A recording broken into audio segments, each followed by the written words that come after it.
Всем доброй ночи. Я хочу сейчас показать несколько ритуалов. Конечно, я буду их загружать по отдельности, но в данный момент я, наверное, сегодня покажу ритуалы только для практиков, поскольку обещала. И еще раз говорю, мне так легче передать через YouTube. Люди себе скачают, сохранят или напишут, чем каждому как бы по отдельности это отправлять и объяснять. Кроме того, книги, которые выходят друг за другом, вы знаете, что книги – это кропотливый труд, поэтому, естественно, они будут выходить через определенное время. В эти книги будут входить эти ритуалы. Если раньше я выпускала книги, в которых были все ритуалы с Ютуба, в данный момент уже начались серия книг, в которых что-то с Ютуба, может, там 5-6 ритуалов, все остальное уже другие работы, которые не показываются. Потому что есть этическая сторона, есть тайная сторона. То, что я показываю, это не самые сильные и зловещие ритуалы. Поэтому более такие, скажем, запретные, естественно, я показывать не могу, не вправе и нельзя. И их могут приобрести только люди, которые интересуются. И, в общем, приобщиться к этому всему.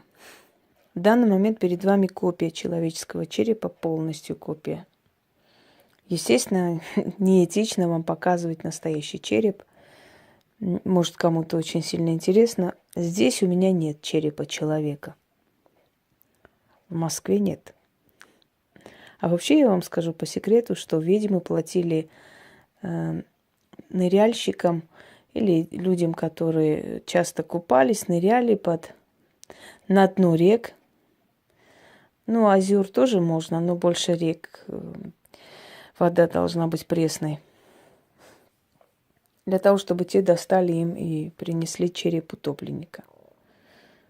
Вот это самые такие свирепые, неупокоенные души, которые можно было натравить и направить на кого хочешь, собственно говоря.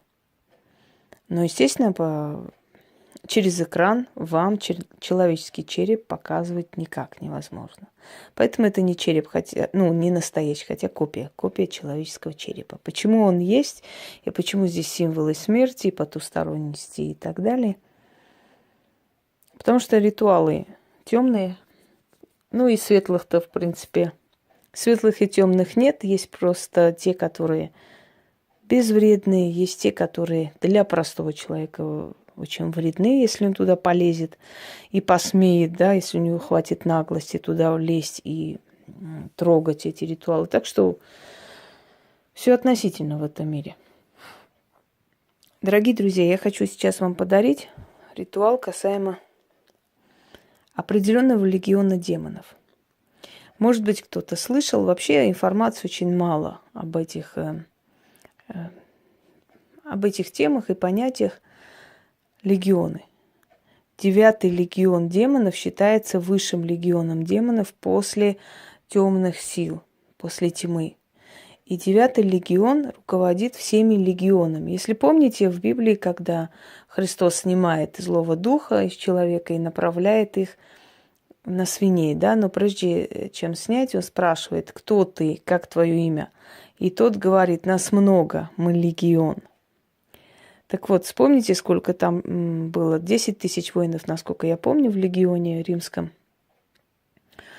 Так вот, вот этот легион 10-тысячный называется 9-я когорта. 9-я когорта, она считается самой сильной, и к 9-й когорте обращаются ведьмы-колдуны уже с большим-большим опытом работы. Так что учтите, у вас опыт работы в темных сферах магии должно быть не меньше 15 лет, чтобы вы имели право обращаться к этим силам. Есть вещи, которые я дарила людям только после 30 лет. Есть вещи, которые я дарила людям только после 33 лет и так далее. То есть у меня нету права дарить их, когда мне вздумается. Когда у меня должен был родиться сын, мне поставили запрет, причем пришли во сне, и мне запретили до того, как родится мой ребенок, вообще что-либо делать. Я помню, что приходили люди, ой, пожалуйста, вот нам сказали, что вы можете мне помочь. Я с большим как бы нежеланием отказывала, потому что я понимала, что люди приехали издалека, но мне было нельзя ни в какой, я не принимала. Потом этот запрет открыли. Так что, как мы это понимаем, каким образом это происходит, у каждого по-своему. Подсознательно, во снах. Иногда бывает, что сзади тебя какой-то голос нечто говорит, и ты так и делаешь. Так что, дорогие друзья, я бы на вашем месте не позавидовала бы жизни ведьм. До того момента, как мы становимся спокойны и относимся ко всему спокойно, и между делом я скажу, что люди, занимающиеся колдовством, не должны чего-либо бояться. Они ничего бояться не имеют права. Если они начнут бояться, страх станет их палачом и их уничтожит. Вы не имеете права чего-либо бояться и чего-то гнушаться. Надо порчу, надо делать. Надо делать, понимаете? Потому что это требует твоя профессия и ремесло. Иначе ты будешь слабаком. Я помню, в общем, я скажу, наверное, мы с человеком близким говорили, если она захочет, напишет под роликом. И она сказала, знаешь, когда первое время мы говорили о порчах и прочее на детей, на семью, я этого не понимала. Я даже чем-то где-то тебя осуждала, где-то не могла понять, почему вот ты за это берешься и прочее, точнее делаешь. Но когда я поняла, что коснулись моего ребенка, начали обсуждать фотографии моего ребенка, когда ребенок малолетний зашел, написал гадости и прочее, я сказала себе, Инга права, потому что мразь и в 10 лет мразь, и в 8 лет мразь, и от него ничего хорошего не выйдет и не получится в этом мире. Поэтому о чем я говорю? Я говорю о том, что только зрелые, сильные практики берутся за зловещие, сильные работы. Все остальные будут сидеть и по-ханжески как бы выйти, вот это нельзя, то нельзя, можно все. Все, что твоя мораль позволяет, все, что позволяет твое ремесло и твоя сила. Внутренний голос нас никогда не обманывает. Если нас ведут туда, значит так надо. И нас таким образом учат.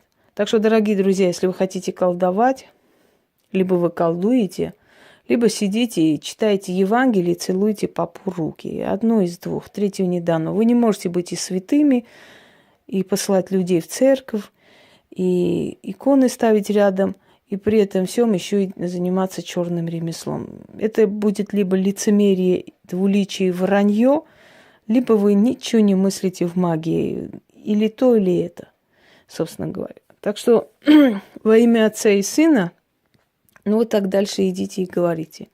Если вы туда идете, идите туда. Сюда так сюда. Насчет двурушничества я уже говорила, что это все фигня, и это несуществующие вещи. Это просто придумано для тех, которые ни черта не умеют в этом всем, чтобы они могли объяснить, почему они берут христианские молитвы и говорят, якобы колдуют. Потому что у них на больше соображений нет, и мозгов в том числе. Итак, 9-я когорта демонов. Обращение к ним. Только тем, у которых очень большой опыт работы с демоническим миром. Если вы рискнете и сунетесь туда, куда вас не звали, потом не обижайтесь. Потому что они вас так накажут за вашу дерзость и самоуверенность, что вы долго не сможете очухаться, собственно говоря. Итак.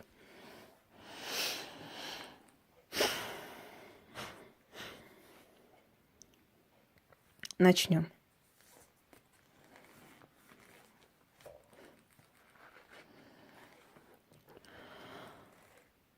Связь с демоническим миром обеспечивает колдунам очень сильную защиту, бронью практически. И такие люди непобедимы. Любой, кто будет против таких людей идти, опозорится в итоге, как бы ни кричал, ни говорил, что все хорошо.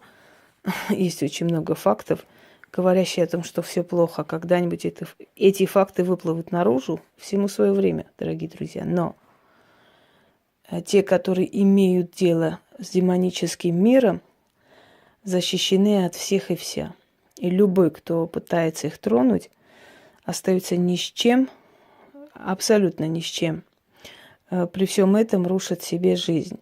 Но для того, чтобы дойти до этого уровня, нужно очень много работать, очень много знать, изучать. И самое главное, нужно иметь огромный опыт работы с этим миром.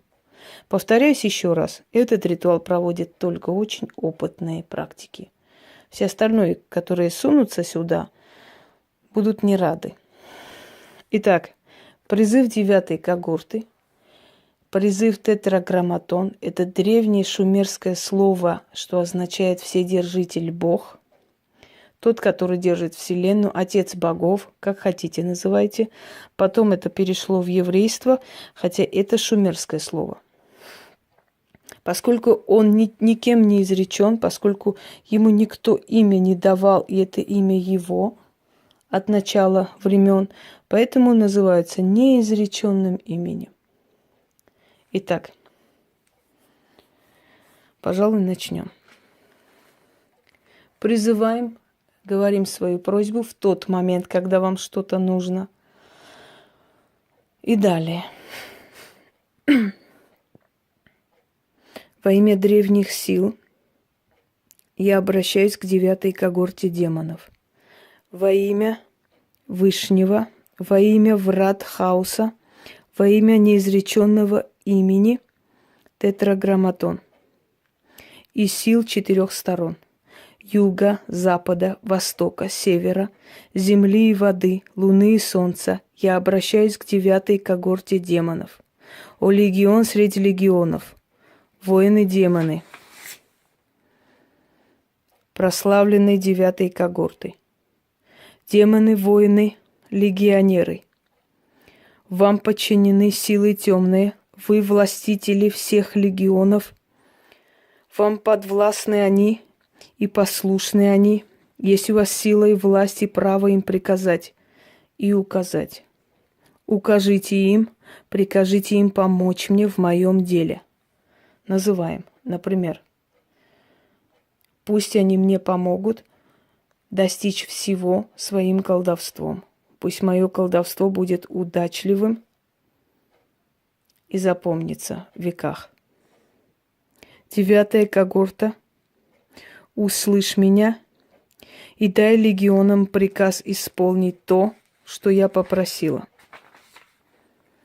Во имя 9-го легиона я заклинаю и указываю демонам через силу 9-й когорты помочь мне.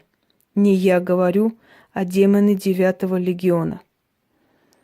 Помогите мне в моем деле, исполните слово в слово то, что сказано, а 9-я когорта вам приказывает. Исполняйте, заклинаю. Обращаться не так часто, и просьба может быть любая. Любая просьба исполнится. Мне иногда говорят: вы знаете, вы не даете откупы, что говорить, что делать. Если вы колдуны, вы должны сами знать. А если вы не знаете, не суньтесь туда, чего вы не знаете. Коротко и ясно. Зачем врачу говорить о том, что после операции надо сшить рану обратно? Для чего ему надо это говорить? Для чего надо врачу говорить о том, что перед операцией надо руки промыть? Или одеть халат? Или брать инструменты в руки, или инструменты чистить перед операцией. Мы же не говорим ему все это поэтапно, он это знает машинально. Так вот, если человек спрашивает у меня: а как же откупиться? А как потом сделать? А что делать? Он не колдун и не ведьма. И таким людям что-либо объяснять я не считаю нужным и обязанной не считаю. Всем удачи!